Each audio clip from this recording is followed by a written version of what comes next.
dapat magpasiguro yung mga magulang sa pagtanda nila.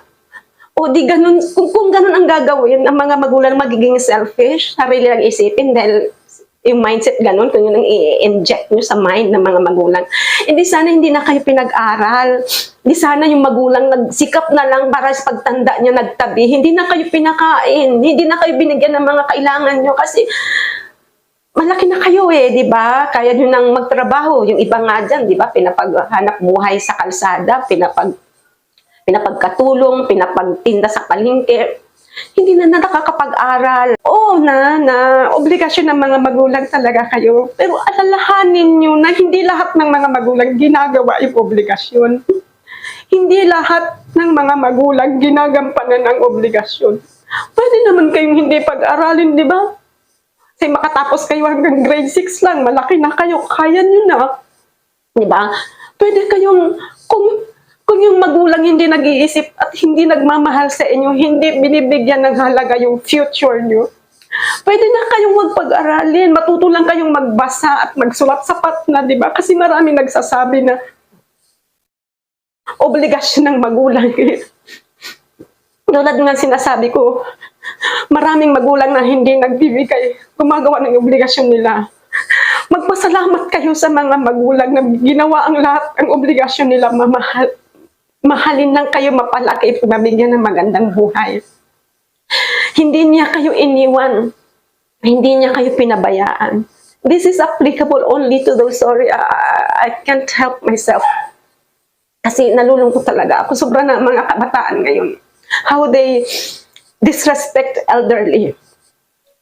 Going back to what I said, maraming mga magulang na hindi ginagawa ang obligasyon. Kaya huwag niyong ipupukol sa mga magulang lagi na obligasyon nyo yan. Kasi di ba tulad ng sabi nila, dapat magpasiguro yung mga magulang sa pagtanda nila. O di ganun, kung ganun ang gagawin, ang mga magulang magiging selfish, sarili lang isipin dahil yung mindset ganun, kung yun ang i-inject nyo sa mind ng mga magulang. Hindi sana hindi na kayo pinag-aral. Hindi sana yung magulang nagsikap na lang para sa pagtanda nyo nagtabi. Hindi na kayo pinakain. Hindi na kayo binigyan ng mga kailangan nyo kasi malaki na kayo di ba? Kaya nyo nang magtrabaho. Yung iba nga dyan, di ba? Pinapaghanap buhay sa kalsada, pinapagkatulong, pinapagtinda sa palengke. Hindi na nakakapag-aral. Maswerte kayo nakapag-aral at minahal ng mga magulang nyo. Huwag nyo sasabihin na wala kayong obligasyon to give back. Kasi ginawa ng lahat ng mga magulang para sa inyo. Diba tulad ng sinabi ko, pwede naman kayong magpag-aralin Doon sa mga nagsasabi na obligasyon naman ng mga magulang yan. Diba? Pwede namang hindi gawin ng magulang obligasyon. Maraming gumagawa ng ganyan. Iniiwan yung mga anak. Diba? Pinapabayaan, pinapamigay kung kani-kanino. So kung gano'n ang nyo, pag grade 6 na lang kayo, matuto na lang kayo magbasa at magsulat. O di magtrabaho na kayo, diba? Kung kaya nyo na.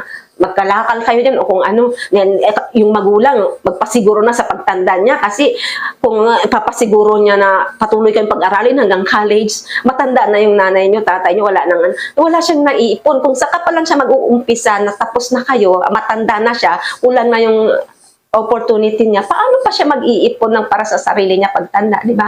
Mahalin niyo ang mga magulang niyo kasi binibigay nila yung puso't kaluluwa nila para sa inyo. Huwag kayong ganyan. Baguhin niyo yung mindsetting niyo. And yes, totoo that aside from honoring your parents, you are commanded by God. It is a command. Parents are also commanded to,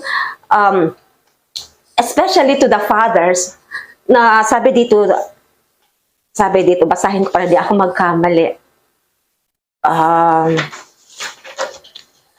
It is found in Ephesians 6 verse 4. Fathers, do not exasperate your children. Instead, bring them up in the training and instruction of the Lord.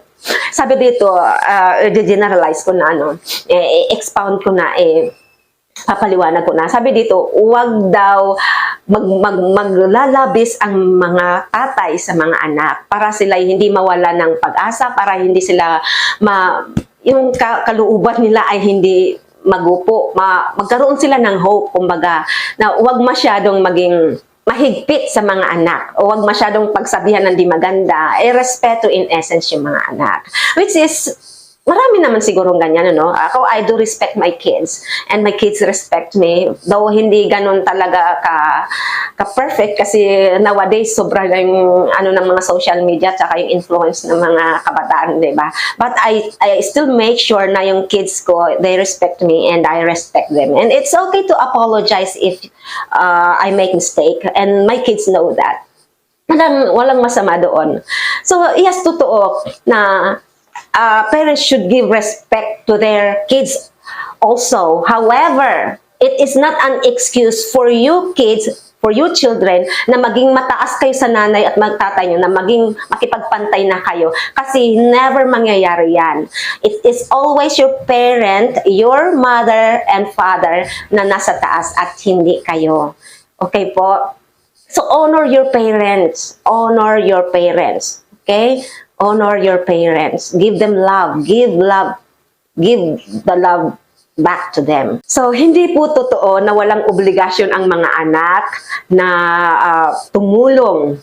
Na hindi totoo na hindi obligasyon ng mga anak ang magulang, lalo na sa pagtanda. Mayroon po tayong obligasyon sa ating mga magulang at huwag nung kakalimutan yan. Fear God, kasi command ni Lord yan to honor your parents, to honor, respect, love, and care your parents.